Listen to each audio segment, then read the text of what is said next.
नमस्कार, मैं विशेष अध्यापिका ज्योति खंड रोहतक, जिला रोहतक से घर से पढ़ाओ कार्यक्रम के अंतर्गत मैं फिर से आपका स्वागत करती हूँ।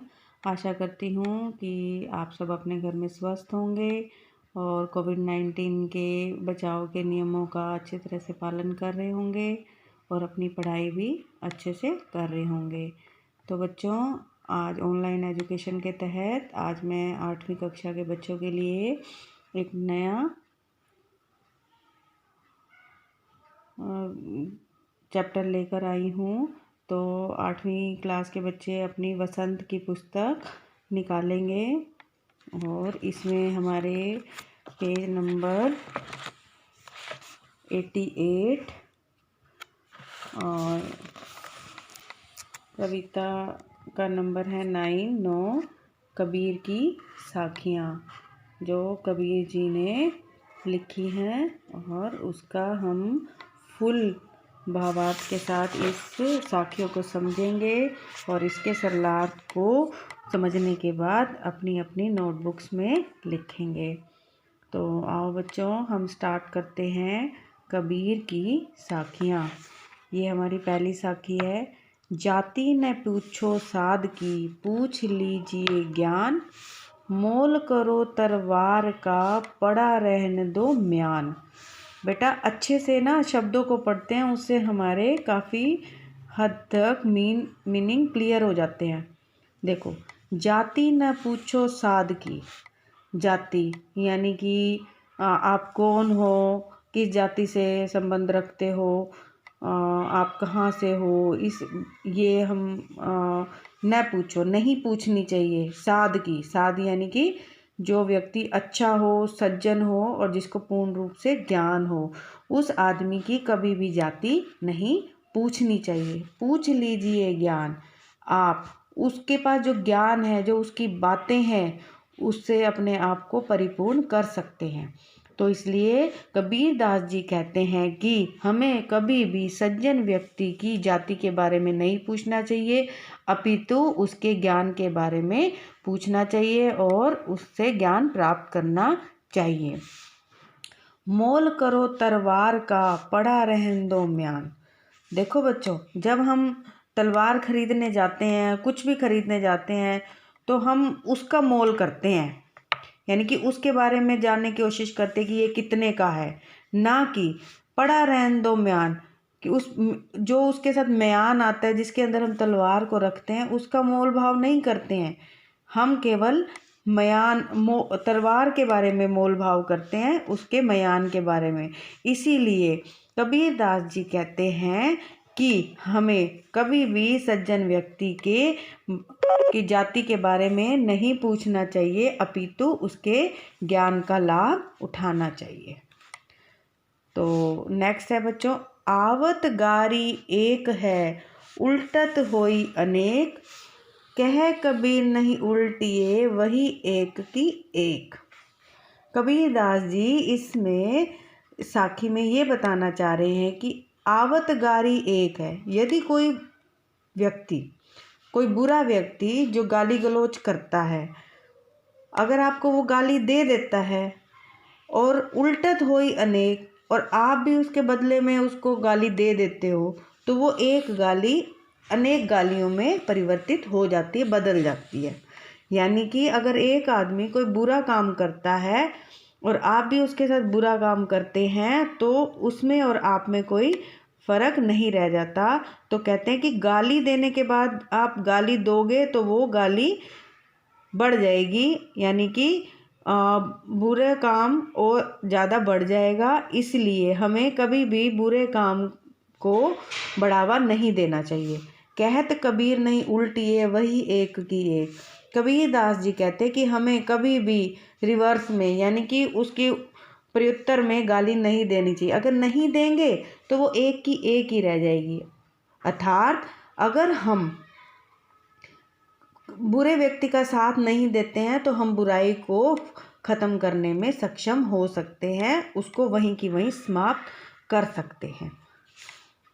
माला तो कर में फिरे, जीबे फिरे मुख माही, मनुआ तो दहु दिसी फिरे, यह तो सिमरन नाही। कबीरदास जी कहते हैं कि माला तो कर में फिरे। माला यानी कि बेटा जो हम भगवान का जाप करते हैं, जो 107 मनके वाली माला करते हैं भगवान को खुश करने के लिए। माला तो कर में फिरे, कर का मतलब बेटा हाथ। जैसे अब हम ये हाथ में ऐसे राम राम राम राम राम राम करते हैं, वो तो हम अपने हाथ में चला रहे हैं।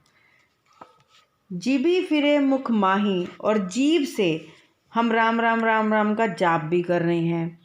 ठीक है, माला हाथ में जप रहे हैं और जीभ से हम भगवान का नाम ले रहे हैं। मनुआ तो दहु दिसी फिरे, यह तो सिमरन नाई। मनुआ जो हमारा मन है ना, वो बहुत ज़्यादा चंचल होता है, गतिशील होता है, वो कभी भी एक जगह टिकता नहीं है। पता नहीं कहाँ कहाँ सोचता है, किस किस के बारे में सोचता है। हम बैठे तो ज़रूर हैं, हाथ में माला भी है, मुख में राम भी है, लेकिन जो हमारा जो चंचल मन है ना, जो गतिशील मन है, वो 10 दिशाओं में घूमता है। यह तो सिमरन नाई, ये तो एक सिमरन नहीं हो सकता जब तक हम अपने चित्त को एकाग्र नहीं करते, यानी कि एक चित्त नहीं होते। अगर हम अपने मन को भी टिका लेते हैं तो हम सभी चीज़ों पर विजय प्राप्त कर सकते हैं।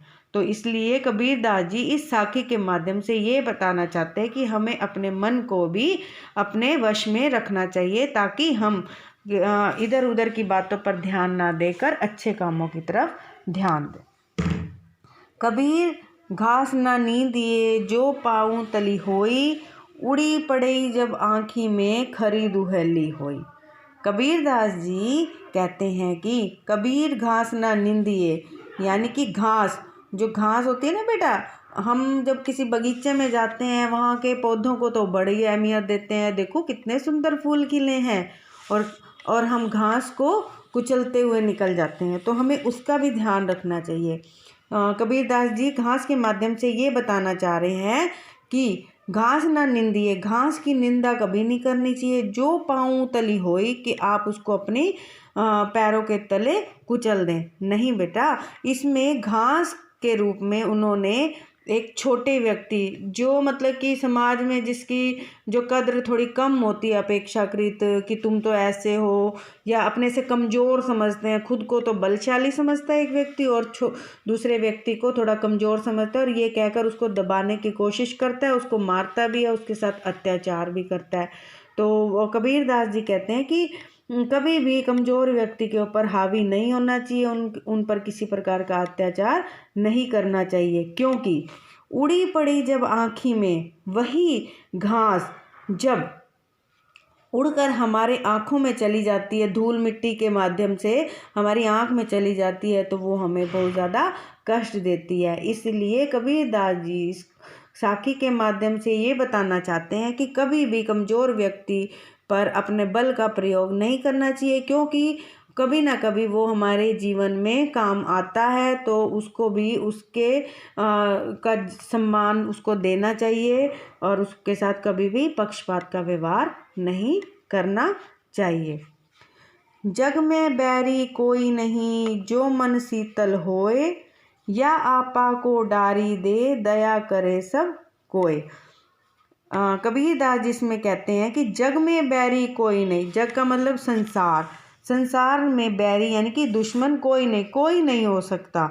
जो मन शीतल, अगर आपका मन शीतल है, शांत है, तो आपका इस जग में कोई भी बैरी यानी कि दुश्मन नहीं हो सकता। या आपा को डारी दे, दया करे सब कोय। तो आप यदि सब पर दया की भावना रखते हो, सबके प्रति अपना प्रेम भाव दिखाते हो, तो आप अपने आपा को डारी दें, तो कभी भी अपने दुश्मनों को जन्म नहीं दे सकते हैं। तुम्हारे लिए सब व्यक्ति अच्छे। कबीरदास जी का कहने का मतलब है कि यदि आप खुद अच्छे हैं, तो संसार में आपको सभी व्यक्ति अच्छे लगते हैं। इसीलिए हमें सभी के प्रति सकारात्मक सोच रखनी चाहिए, और सबके साथ समान रूप से भाव रखना चाहिए, उनको इज्जत देनी चाहिए, ताकि हम संसार में खुश रह सकें और अपने हर चीज़ में कामयाब हो सके। तो इसी के बच्चों अब हम शब्द अर्थ करेंगे। इस पाठ के सभी बच्चे सलाह लिखने से पहले इसमें अपने शब्द अर्थ लिखेंगे। ज्ञान, ज्ञान बेटा जानकारी, यानी कि जिसके बारे में जो सब कुछ जानता हो उसको हम ज्ञान कहते हैं, जानकारी। मयान, मयान का मतलब है बेटा तलवार रखने का कोष, यानी कि जिसके अंदर तलवार रखी जाती है उसको क्या कहते हैं, मयान। गारी, गारी मतलब गाली, यानी कि बुरे शब्द। कर, कर का मतलब है हाथ। दहु मतलब 10। दिशी, दिशा। सिमरन, ईश्वर के नाम का जप। जो माला जपते हैं ना बेटा भगवान को याद करने के लिए, तो सिमरन कहते हैं उसको। दुहेली, दुख सुख में पड़ा हुआ। दुख में या दुख कह देते हैं या दुख में पड़ा हुआ, यानी कि वो बहुत कष्टदायी है। बैरी, बैरी का मतलब है दुश्मन। आपा, आपा मतलब अहंकार, यानी कि अपने अहंकार के ऊपर भी आप काबू पा सकते हैं। तो इस साखियों के से संबंधित बेटा यहाँ हमारे कुछ प्रश्न दिए गए हैं अभ्यास में। इसमें कहते हैं तलवार का महत्व होता है मयान का नहीं। उक्त उदाहरण से कबीर क्या कहना चाहते हैं? जैसा कि साखी में आपने पढ़ा बेटा, तलवार का महत्व होता है, यानी कि जिस व्यक्ति के पास ज्ञान होता है उसके ज्ञान को महत्व देना चाहिए। उसकी जानकारी से अपने आप को अपना ज्ञान बढ़ाना चाहिए। ये नहीं कि आप उसकी जाति के चक्करों में पड़ गए कि आप कौन सी जाति से हो, अमीर हो, गरीब हो, क्या हो, साधु हो, राजा हो, रंग को नहीं।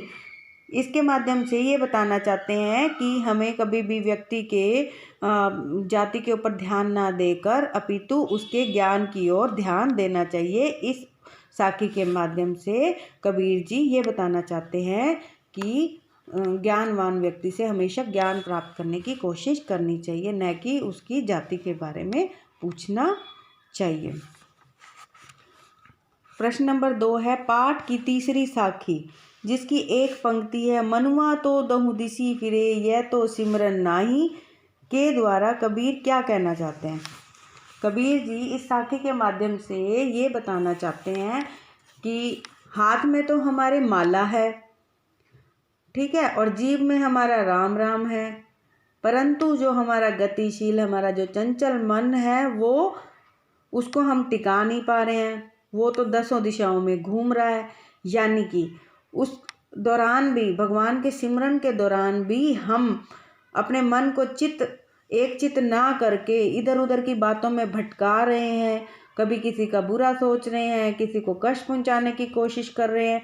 इसके माध्यम से कबीर जी ये बताना चाह रहे हैं कि हमें सिमरन के माध्यम से अपने मन को भी एक चित्त करना चाहिए ताकि हम अच्छी बातों को सोच पाएं और सबके लिए अच्छा करने की कोशिश करें। प्रश्न नंबर 3 है कबीर घास की निंदा करने से क्यों मना करते हैं? पढ़े हुए दोहे के आधार पर स्पष्ट कीजिए।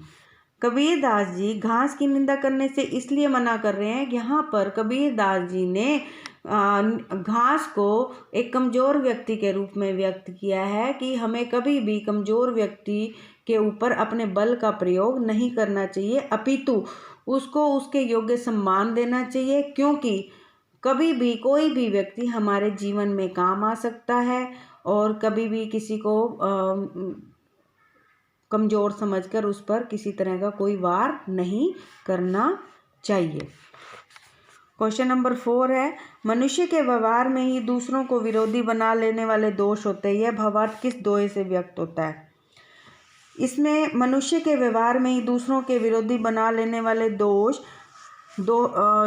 दोहा नंबर 4, जग में बैरी कोई नहीं जो मन शीतल हो, या आपा को डारी दे दया करे सब कोई।